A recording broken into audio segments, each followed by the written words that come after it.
여러분 예쁘게 찬양해요.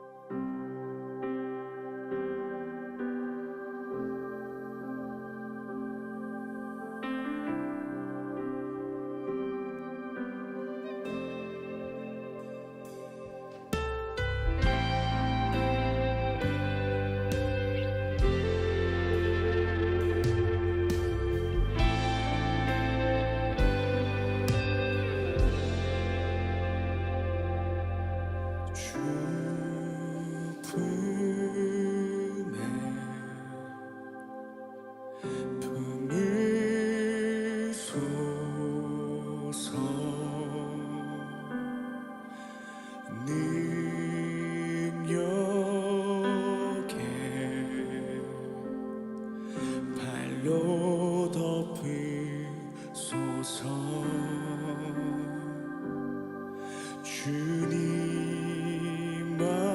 주님만에 나 거하리.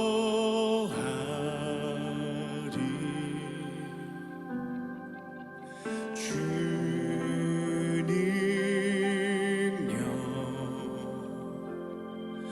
나 잠잠히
성경 말씀을 귀 기울여 듣겠습니다.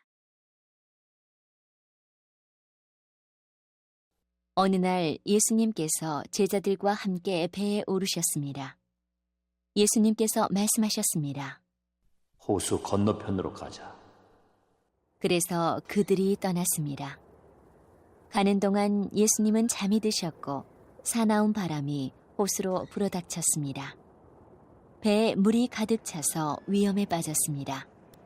제자들이 예수님을 깨우며 선생님, 우리가 죽습니다! 라고 말했습니다. 그러자 예수님께서 일어나셔서 바람과 성난 파도를 꾸짖으셨습니다. 그러자 그 즉시 바람이 멈추고 호수가 다시 잔잔해졌습니다. 예수님께서 제자들에게 말씀하셨습니다. 너희의 믿음이 어디 있느냐? 제자들은 두렵고 놀라서 도대체 이분이 누구시길래 바람과 물에게 호령하시고 바람과 물이 이분에게 순종하는가? 라고 서로 말하였습니다. 이제 설교 시간이에요. 주신 말씀을 가슴 속에 새기면서 들어볼까요? 할렐루야. 아빠와 자녀가 함께하는 가정예배에 참여하는 모든 가족들을 예수님의 이름으로 환영하고 축복합니다. 아자함이 어느덧 200회를 넘게 되었습니다. 지난 4년 동안 이렇게 아자함을 진행하면서 우리 교회가 가정예배를 드리는 교회, 또 가정에서 하나님의 말씀으로 우리가 순종하는 그런 나눔에 있는 교회가 된 것이 참 감사합니다. 그래서 우리가 모든 가족들이 이 아자함 예배에 더 적극적으로 참여하고 또 아자함 말씀을 통해서 또 나눔을 통해서 우리 가정 안에 하나님의 놀라우신 그 은혜를 고백하는 귀한 시간들이 되었으면 좋겠습니다. 오늘 우리가 함께 읽었던 이 본문 말씀, 이 누가복음 말씀에서 예수님이 또 놀라운 기적의 일들을 우리에게 행하는 것을 볼 수 있습니다. 예수님은 하나님의 아들이시죠. 또 예수님은 메시아로 이 땅에 오셔서 하나님의 나라가 어떤 곳인지를 우리에게 설명해 주고 계세요. 그 중에 또 굉장히 특별한 한 사건을 오늘 성경이 우리에게 기록하고 있습니다. 오늘 성경에 보면 예수님이 제자들과 함께 이 갈릴리 호수로 배를 띄워 나가게 됩니다. 그런데 날씨가 좋지 않았던 것 같아요. 예수님은 이제 피곤하셔서 잠깐 배에서 주무시고 계셨는데 그곳에 풍랑이 불기 시작한 거죠. 이 풍랑이 그냥 풍랑이 아니에요. 성경에 보면 어떻게 나옵니까? 23절에 보면 사나운 바람이 호수로 불어닥쳤고 배에 물이 가득 차서 위험에 빠졌다라고 기록되어 있습니다. 그곳 갈릴리가 비록 호수이기도 하지만 굉장히 큰 바다와 같은 호수죠. 그래서 이 폭풍이 불면 굉장히 무서운 거예요. 캄캄한 밤에, 이 칠흑같이 어두운 밤에 이 물이 배에 가득 찰 정도로 이렇게 위험한 상태가 되었을 때 제자들의 마음은 어떻겠습니까? 제자들이 어떤 행동을 합니까? 다급하게 예수님을 깨우는 거예요. 예수님, 우리가 죽습니다. 라고 예수님을 깨워서 살려달라고 예수님께 말씀을 드리는 거죠. 24절에 보면 예수님께서 파도를 향해서 이렇게 꾸짖으시며 말씀하시니까 파도가 멈추고 호수가 다시 잔잔해집니다. 예수님은 하나님의 아들이시고 또 하나님이시기 때문에 자연 만물도 다스리시는 능력을 가진 분이시죠.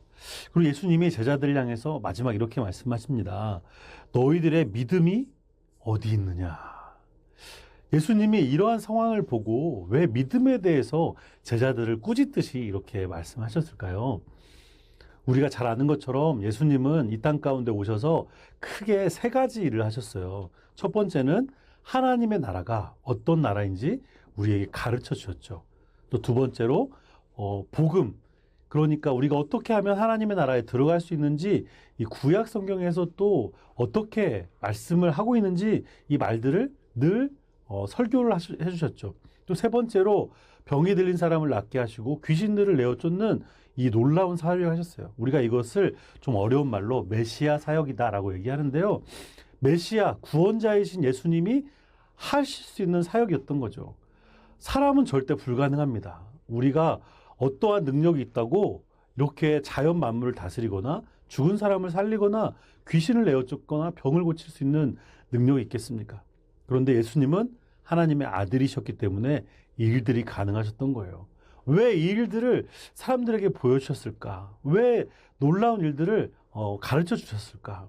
그것은 우리가 나중에 모든 사람이 다 예수님을 믿는 사람이 가게 될 그 천국, 하나님의 나라가 어떤 곳인지를 예수님이 우리에게 조금 맛보게 하신 거죠. 오늘 이 풍랑의 사건도 그렇습니다. 예수님이 어떤 분인지를 우리에게 가르쳐 주려고 하셨던 것 같아요. 그래서 제자들에게 믿음이 없구나. 내가 너희와 이렇게 함께 하고 있는데 너희는 두려워하고 있구나. 다시 말해서 구원자이신 예수님, 하나님을 너희들이 믿는 믿음이 적다라고 말씀하시는 거예요. 사랑하는 성도 여러분, 우리가 삶을 살다 보면 때로는 원치 않는 상황들을 경험할 때가 많이 있습니다. 어떤 일들을 경험합니까? 직장을 잃어버리기도 하고, 또 시험을 망치기도 하고, 또 사람들의 관계에 어려움을 겪기도 합니다. 그럴 때마다 많은 사람들이 절망하죠. 또 우리가 원하지만 우리의 한계가 있기 때문에 우리가 원하는 것들을 이뤄내지 못할 때가 많아요. 그래서 새로운 일을 하기가 두렵고 세상을 살아가기가 절망적일 때가 많다는 거죠. 이런 것들을 예수님이 다 아시고 예수님이 우리와 함께 하시면 우리가 예수님을 우리의 구세자로 믿기만 한다면 예수님이 이 모든 것들을 다 해결해 주시겠다라고 약속해 주시는 거예요. 그 약속의 아주 일부분을 우리가 경험하며 살아가는 것이고 나중에 하나님 나라에 갔을 때 우리가 그 모든 것을 다 누리고 살아갈 수 있게 되는 것이죠. 예수님이 우리에게 원하시는 것은 이거예요. 예수님을 불러라. 늘 하나님의 이름, 하나님의 우리의 도우심을 우리가 구해라라고 이야기하는 것이고 또 하나님의 능력, 예수님의 능력을 믿으라는 거예요. 예수님이 우리와 함께 하시면 불가능한 일이 없다라는 것을 믿으라고 이야기합니다. 뿐만 아니라 이 세상을 살아가는 동안 우리가 믿는 대로 하나님의 말씀을 순종하며 살아가기를 예수님이 원하시는 거죠. 우리가 만약 제자들이 타고 있던 그 배에 타고 있었으면 어떻을까요? 우리도 제자들과 똑같이 두려워서 벌벌 떨겠죠. 예수님의 이름을 불렀겠죠. 이 세상을 살아가는 것이 마치 폭풍우 치는 바다 한가운데 떠있는 작은 배가 같다라는 거예요. 우리 스스로의 힘으로는 감당할 수 없고 오직 예수님만이 모든 것을 감당할 수 있습니다. 사랑하는 우리 가족 여러분, 우리가 또 이번 한 주를 살아갈 동안에 모든 것을 할 수 있는 능력이신 예수님, 우리가 우리의 구세주로 믿는 그 예수님의 이름을 매일매일 매순간 매순간 부르시길 바랍니다. 그럴 때 능력의 주님이 여러분에게 함께 하셔서 그 어려움을 이겨나가게 하실 거예요. 또 세상이 감당할 수 없는 믿음의 사람으로 우리 가족의 모든 한 사람 한 사람을 다 세워주실 거라고 생각합니다. 우리 어린 자녀부터 우리 부모님까지 오늘 이 예배에 참여하고 있는 모든 분들이 예수님의 능력을 경험하고 또 기쁨으로 살아가는 그런 한 주 되시기를 우리 예수님의 이름으로 축원합니다. 함께 기도하겠습니다. 사랑하는 하나님 아버지 감사합니다. 오늘도 저희가 함께 모여서 주님 앞에 가정 예배를 드렸습니다. 우리에게 이런 풍랑과 같은 어려운 일들이 생길 때에도 우리가 늘 가장 먼저 예수님의 이름을 부르게 하여 주시고 또 모든 것들을 가능케 하시는 예수님의 능력을 의지하여서 믿음으로 우리에게 맡겨주신 인생을 살아가는 우리 사랑하는 모든 가족들 될 수 있도록 인도하여 주시옵소서. 감사드리며 예수님의 이름으로 기도드립니다. 아멘. 오늘 주신 말씀을 기억하면서 다음 내용을 서로 묵상해봐요.